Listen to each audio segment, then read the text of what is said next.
নমস্কার, গল্পমঞ্চে আপনাদের সকলকে স্বাগতম। রক্তে লেখা ইতিহাস নাকি এক নারীর অন্ধকার রহস্য। সুজিত রায়ের কলমে কলকাতার প্রথম মহিলা সিরিয়াল কিলার, একাদশ অধ্যায়, কামদেবের 16 আনা উসুল। গল্পটা যদি ভালো লাগে তাহলে একটা লাইক এবং গল্পমঞ্চ চ্যানেলটি সাবস্ক্রাইব করতে ভুলবেন না। আর হ্যাঁ, ধূমপান বা মদ্যপান একদম স্বাস্থ্যের জন্য ভালো না, তাই ধূমপান বা মদ্যপান থেকে দূরে থাকুন। নিজে ভালো থাকুন, পরিবারকে সুস্থ ও ভালো রাখুন। শুরু হচ্ছে কলকাতার প্রথম মহিলা সিরিয়াল কিলার, একাদশ অধ্যায়, কামদেবের 16 আনা উসুল। প্রথম দিনের বিস্ময়। পরবর্তী কয়েক দিনেই ত্রৈলোক্যের কাছে নিত্যদিনের রোজা নাচায় পরিণত হলো। আর কিছুই নতুন কিংবা অস্বাভাবিক রইল না।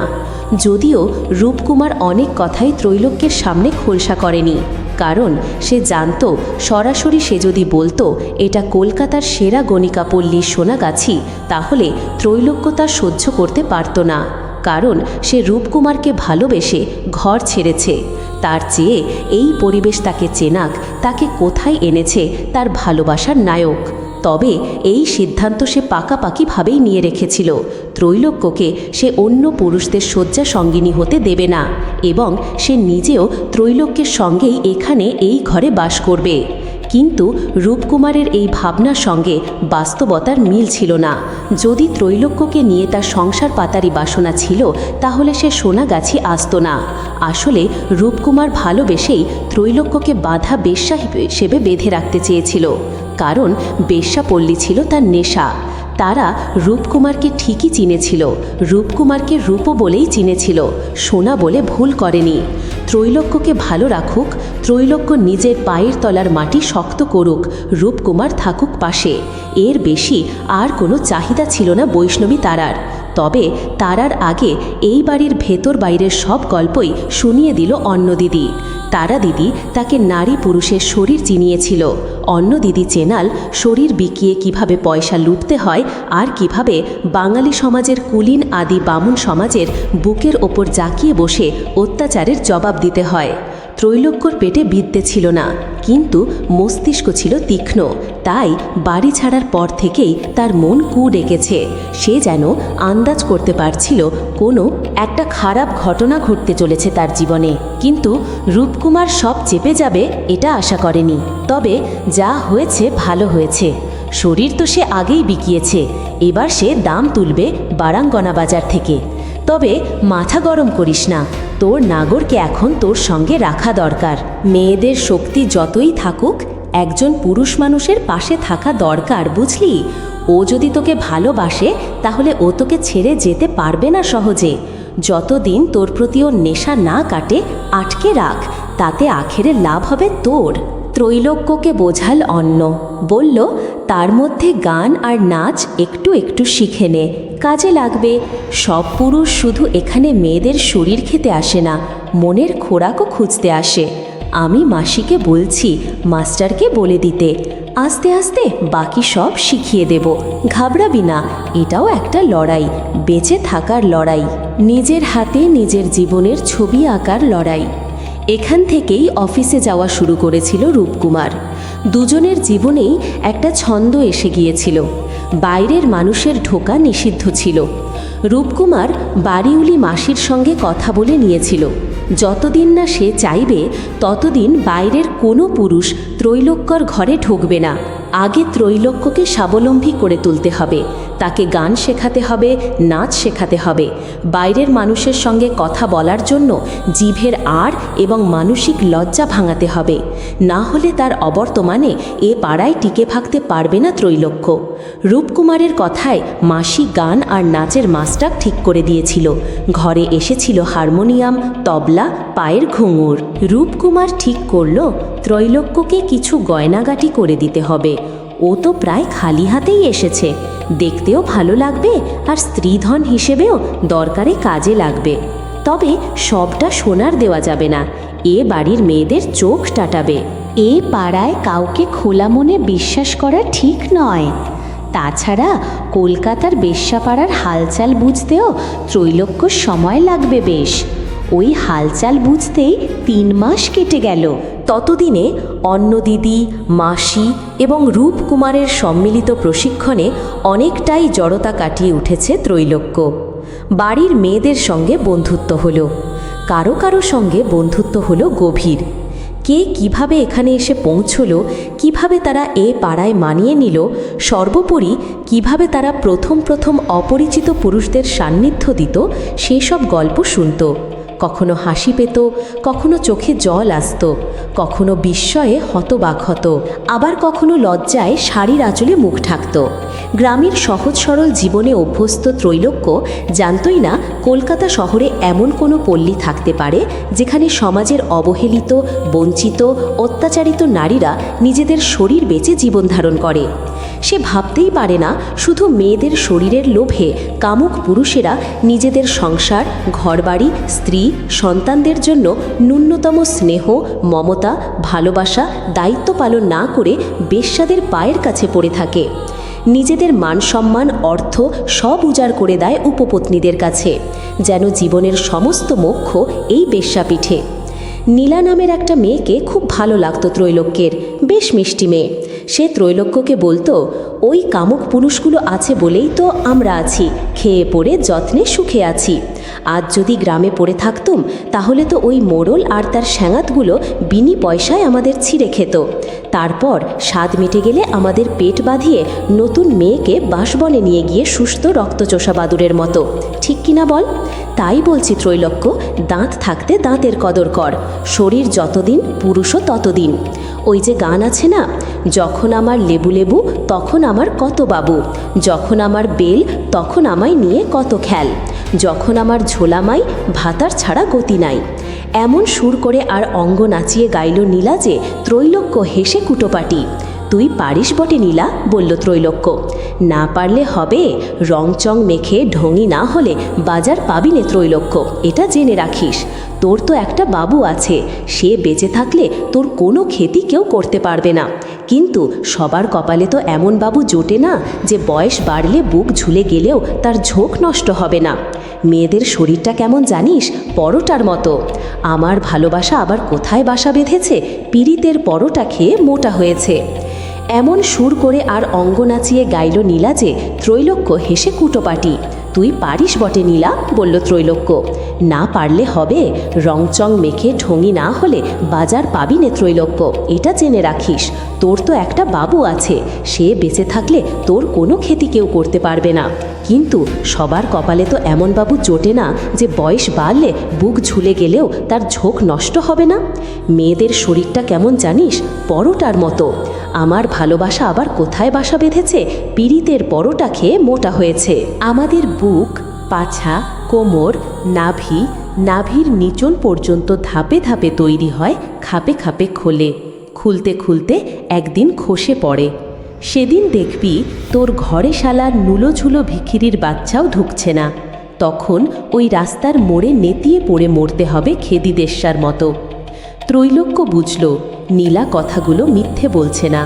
পথে নেমে সতীত্ব নিয়ে বড়াই করে লাভ কি? বাঁচলে তবে তো সতীত্বর কদর। আমি সতী বলে ঢাক পিটিয়ে মরেও বেঁচে থেকে লাভ কি? তার চেয়ে নিজেকে গড়ে পিটে নাও, যে পাড়ায় যেমন। খিলখিল করে হেসে উঠে পড়ে নীলা। চলি রে, রাঁধতে হবে, একটু ঘুমোতে হবে, নইলে সন্ধেবেলা বাবুরা একটু ফোলা ফোলা চোখ মুখ না দেখলে ফিরেও তাকাবে না। ফের কোমর দুলিয়ে নিজের গোপন আঙ্গে হাত বুলিয়ে গান ধরল নীলা। আয়, কে তোরা নিবি আমার সাধের আনারস, নয় পাকানো নয় টাসানো, রস পড়ে টস টস। আমার এই আনারসে কত ছোড়ার মন বসে, ফিরি করি দেশে বিদেশে, লোকে করে যশ। তারপর হাসির ঝড় তুলে বেরিয়ে গেল। নীলা চলে যাবার পর অনেকক্ষণ বসে বসে ভাবল ত্রৈলোক্য, না, সময় নষ্ট করা যাবে না, নিজেই নিজেকে তৈরি করে নেবে। নথ যখন খসিয়েছে আর ঘোমটা টেনে থাকবে না। তার রূপ আছে, তার শরীরের বাঁধনই আছে। এবার বেশ্যাপাড়ার গুণগুলো অর্জন করতে হবে। তারপর বুঝে নেব কটা কুলিনের বেটা আমার পায়ে মাথা না ছুঁয়ে আমায় ছোঁয়, আর কটা পুরোতম সাই আমার পায়ে মাথা না কুটে কুলিন বাপনের তাদের বাল বিধবা মেয়েকে বলি দেবার মন্ত্রণা দেয়। আয়নার সামনে গিয়ে দাঁড়ায় ত্রৈলোক্য, নিজেকে জরিপ করে, নিজেই নিজেকে চিনতে পারে না। এ এক নতুন ত্রৈলোক্য, যে একদিন গোটা কলকাতার পুরুষ সমাজকে পায়ের তলায় রাখবে। জমিদার, মুন্সি, রায়বাহাদুর, মুখতার, বদ্যি, মাস্টার, জজ, ম্যাজিস্ট্রেট, সাহেব পুলিশ কর্তা, মায়া কলকাতার মস্তান বাহিনীও তার ঘরের সামনে কৃপাপ্রার্থী হয়ে লাইন দেবে একটু করুণা লাঘের আশায়। বাকিটা ইতিহাস। সেদিন রূপকুমার অফিস থেকে ফিরল এক সুদর্শন বন্ধুকে নিয়ে। বলল, ও আজ রাতে এখানেই থাকবে, আমরা একসঙ্গে গল্পগুজব করব। কাহারকে বলে দাও বাজার থেকে মাংস আনতে, জমিয়ে খাওয়া যাবে। সেজেগুজেই ছিল ত্রৈলোক্য। রূপকুমারের বন্ধুকে হাত তুলে নমস্কার জানালো। মেঝে পাতা কার্পেট ও জাজিমের ওপর গ্রামে প্রতিপালিত অভ্যাস মতো পেতে দিল সুদৃশ্য আসন। তারপর কাঁসার ট্রের ওপর কাঁসার ছকছকে গ্যালাসে ঠান্ডা জল নিয়ে এলো দুজনের জন্যই।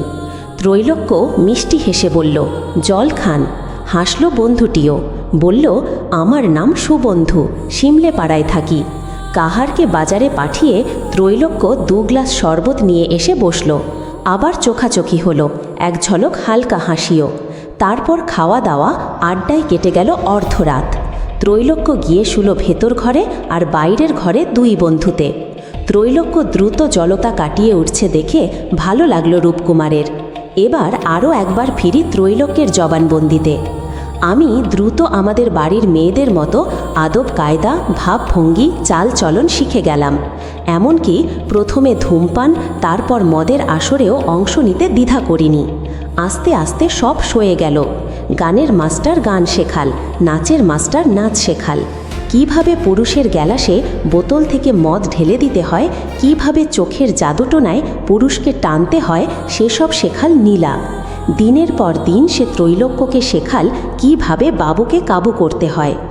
মন দিয়ে শোন ত্রৈলোক্য, বাবু কাবু হবে 6টি ছকারান্ত ছলা কলায়। সেগুলো কি জানিস? ছলনা, যা রাধা কৃষ্ণকেও করেছে বারে বারে। আর আছে ছেনালি, ছেলেমি, ছাপান, ছেমো, ছ্যাচরামি। ত্রৈলোক্য বলল, ছেলেমি, ছাপান আর ছেমো মানে কি বুঝলুম না।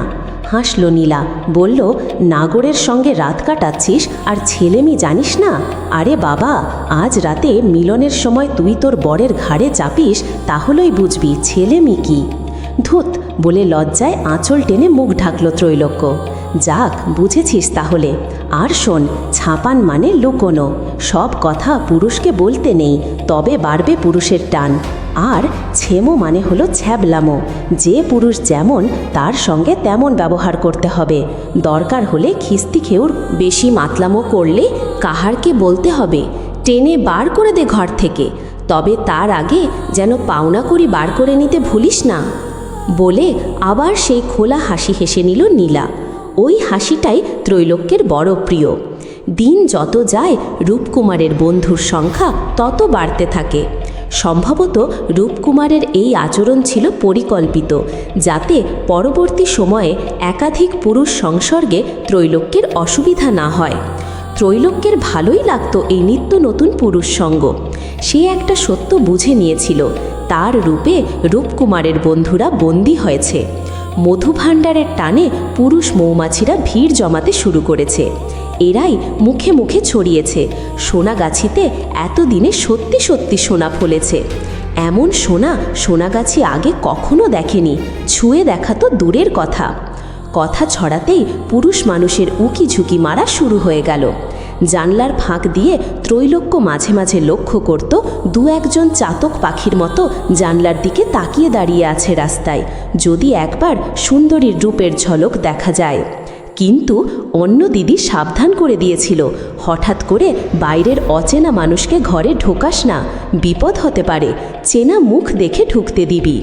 চেনা মুখেরাই আসতে শুরু করলো ঘন ঘন, কখনো দল বেঁধে, কখনো দুজনে, কখনো রূপকুমারের সঙ্গে, কখনো রূপকুমার অফিসে থাকলেও।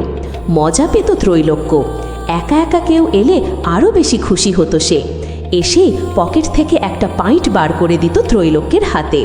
ত্রৈলোক্য যত্ন করে সাজিয়ে খদ্দেরের মতোই গেলাস বাড়িয়ে দিত চোখের দিকে মায়াজাল ছড়িয়ে। তাতেই কুপোকাত বাবুনশাই।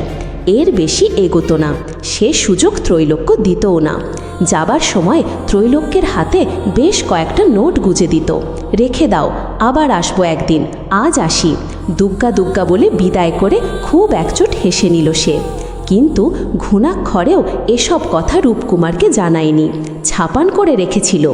ঘরের সোনালি তারের সূক্ষ্ম কারুকাজ করা আয়নার সামনে দাঁড়িয়ে নিজেই নিজেকে তারিফ করেছিল মুচকি হেসে। তুই শিকার ধরতে শিখে গেছিস ত্রৈলোক্য, আর পেছনে তাকাস না, যা যাবার তা গেছে। এখন থেকে যা পাবি তা তোর হারানো সম্পদের দুঃখকে ভুলিয়ে দিতে বেশি সময় লাগবে না।